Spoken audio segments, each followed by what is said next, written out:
the All Progressives Congress have dismissed reports that they have offered automatic return tickets to all National Assembly members. Now, the ruling party, in a statement by its National Publicity Secretary, Felix Morca, described the report as fake news. He urged the public to disregard it, and it did not emanate from the party's national leadership, is what he said. Well, joining us now to discuss why the party is reluctant to grant automatic tickets to federal lawmakers after extending the same gesture to the president, Bola Tinubu, and some governors as well. We have APC chieftain Cletus Obun here to join us on Newsday. Great to have you. Thanks for having me this afternoon. So as a chieftain of the APC, I assume you have a little bit more inside knowledge than the average individual. So I'm going to ask what specific criteria or considerations the party might have used to determine when an automatic ticket or endorsement is appropriate and when it is not. Is it based on performance? Is it party unity, strategic considerations, close friendships with the president himself or his son? Could you give us more insight? Yes, thanks for this question that offers us the opportunity to do a lot of clarifications, especially in the political space.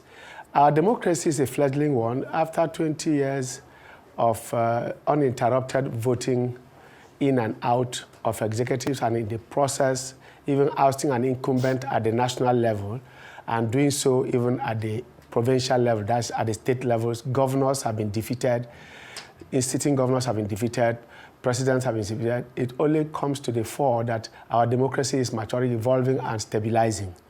Now, on the issue of incumbency and endorsements, I have made the point in your studio that endorsement is the wrong language to use in giving the first chance to sitting governors and presidents to take the shot at their seat when they still have a chance to contest. The reason is traditional democracy requires that an incumbent who is not performing should be ousted more by the internal mechanism of the party or be kicked out by the opposition. It has happened in states. It has also happened at the national level. So the issue we are facing now about endorsement and parliamentarians seeking to be given automatic tickets is an aberration. It's unknown to democracy. But the tradition of keeping executive incumbents is well grounded in the thinking, which is verifiable and which is cogent, that governors and presidents are the fulcrum, are the stabilizing rod upon which political parties are unified. So that if you are an incumbent, you have an incumbent president or an incumbent governor in a state, it will destabilize, it will be very destabilizing to take away your own stabilizing rod and expose yourself to unnecessary divisions within the party. Because when all goes sour, the person that aggregates and congregates all the factors and factions and divisions and interests within and the tendencies within the party, especially such as APC, that came in with different tendencies as political parties, CPC, AMPP, faction of AGBA, faction of PDP, what they called the new PDP at the time, and of course, the strongest of them all was the ACN Action Congress of Nigeria. In this conglomeration, in these tendencies, they need some firm root, that firm rod to hold the center so that the center does not dissipate. And that is to say that the president and the governors in the states and at the national level must be seen to the point where everybody can be called to order, where patronage can be disbursed, and where tendencies and tensions can be doused. If you now destabilize that and take away that, you are exposing the party. So that is the thinking about the executives. But in the terms of parliament, parliamentarians are always, like the executive as well in political systems, brought in on a matter of exigencies, because the peculiarities of each geopolitical zone and each political environment determines the kind of things that you do. For instance, if you look at the ASEAN Constitution as it then was, which is today here, it gave you the opportunity to choose whether in the determination of who your candidate is, you want to go by delegates, that is indirect primaries, or by direct primaries in which every card-carrying member of the party votes. This, in that way, means that those who can vote for you to become a candidate are ready to vote for you in the elections. So already you have a referendum about who you are and what you are. So what you'll be looking for outside of your party will be the few votes, undecided votes, and the few those who believe in your candidacy, the strength of your candidacy. So that is why you are finding it very easy for the National Party executive that we are founding members to say, President, you have the right of first refusal. Governor, you have the right of first refusal. But you, parliamentarian, you have to depend on the exigency of your own constituents. What did you do and how did you relate to them? The reason is because you are less visible in terms, you don't execute anything. Your own is to make laws for the good governance of the federation and of the state in the case of the state assemblies. So why do you need an automatic ticket if you are not contributing and not adding value to that system? So that is indeed the basis, the template, the fulcrum upon which all that is taken, decisions that are taken about candidates are done. If you go for the parliamentary, the senators, the House of Reps members, the House of Assembly members, and insist that they get automatic tickets, you are shutting out the political space. And the outcome of that will be nothing but pure anarchy, because protest votes are going to come from within your party. And I've maintained from experience and exposure, from a long time of running party and running elections myself, that intra-party crisis is more difficult to resolve than inter-party crisis. Therefore, to avoid that, it is always easier for you to stabilize your party than to get out there with fifth columnists, bitter people, people who feel betrayed, people who feel left behind, people who imagine that they have not been sufficiently accommodated and have been excluded by the policy of the party, such as automatic ticketing.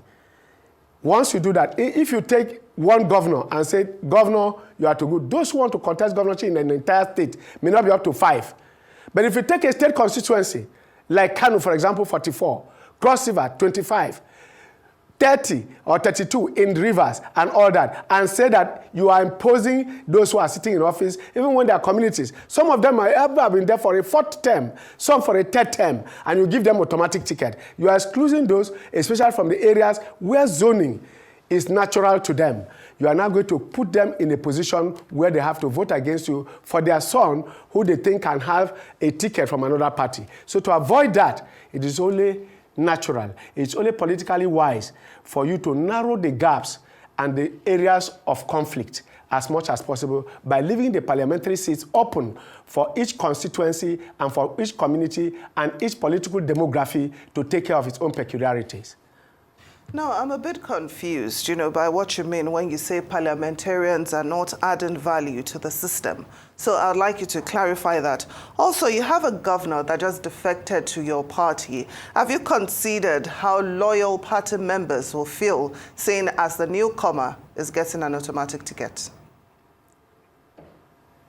Now, let me say, I said if a parliamentarian is not adding value and you give him an automatic ticket, you give room for people to protest. And in protesting, they won't leave the party. They will stay in there and vote against him. Since you have imposed him and they're not ready to leave their party, they will vote against the party at the general elections. You are not going to monitor those votes. You only see the result. That is what I mean, not that parliamentarians don't add value. Most parliamentarians add value. And that is why they can come over and over. The turnover is much.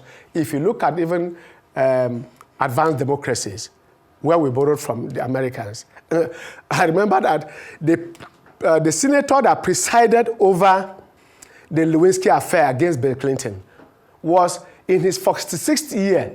He was 46 years in parliament. That means that Clinton was 4 years old when the man became a senator, because Clinton was 46. So you can now imagine that the turnover of parliamentarians most of the time depends on the fermentation. The reason is that you are going to have institutional memory, and therefore the encyclopedia, the museum upon which the parliament is going to ferment and bring policies from president to president, governor to governor, is a quantum and quality of the parliamentarians that are left to sit in parliament. It is not always good enough for us to have high turnover, but that should be determined by the value that the parliamentarian brings, not only to his constituency, but to his state or to the nation at each time he contributes. That is on the issue of value. It is never that parliamentarians don't add value. Without parliament, there is no democracy, because that is, in fact, the hallmark upon which democracy depends. On the issue of new governors and new members, for instance, a parliamentarian jumps ship and comes into the party, and then you give him an automatic ticket. 24 people or 25 people in Cross River State not going to their constituency to campaign for the governor is more dangerous than a governor, one governor, not contesting, or rather not giving votes to himself. So that is why the number is what determines it. And so to get your impact, a new governor coming into place or parliamentarian coming into place into a party and getting an automatic ticket, yes, we generate bad blood. But within the party, the instruments for managing that kind of crisis, tension and distrust that emanates from that type of automatic ticketing, especially in the issue, look at Delta, for example. What are you going to tell a man like Omo Agege, who has been sitting from opposition to this point, taking so much risk? What do you do with him? You have to manage him and ensure, and I know that this president is one of such presidents, because when Omo Agege had to join us in ACN, I remember very well the role that the national chairman, Bisi Akonde, then played in asking us in the South-South to go and manage that situation. So as we see it, state by state, region by region, the peculiarities will determine how the person gets an automatic ticket or not. So I imagine that this president is very good at that, because, like I keep saying, the political game, like an election, like government, is like an elephant. Even the cripple can crawl there and pick his own piece of meat. There's so much in governance that it's not about being governor or being senator that you can get everything. There are so many things to give out and so many roles you can play to make a government work. You don't need to be a governor to get everything done in your state. Most of the time, you discover that it is more those around the governor or the president that do the job, and not even the president himself, just that he is just a commander. He is just a supervisor of his men. And that's why even the Constitution provides for delegation of duties for the governor in the terms of the governor. MDAs, ministry departments and agencies, have their DGs, their directors, and their commissioners. So also at the federal level, you have the ministers, you have the DGs, you have the ministers, you have the chairman of boards. So in that way, there is a lot of diffusion and dimension and division of labor, such that the president is not overburdened by overseeing and oversighting every singular aspect of national life, from police to army to air force to navy, from custom to immigration, from trade to politics to diplomacy. He has to delegate powers, and those delegation of powers is what makes for governance. So as long as I'm concerned, bringing in new people and giving them automatic ticket will not, in some circumstances, be tolerated. But I can also warn here, and let me say so without mincing words, that political parties are like churches. You don't close the doors. If you don't allow the man to come in, he has a way of coming in, either by way of irritation, by collaboration, or by distraction.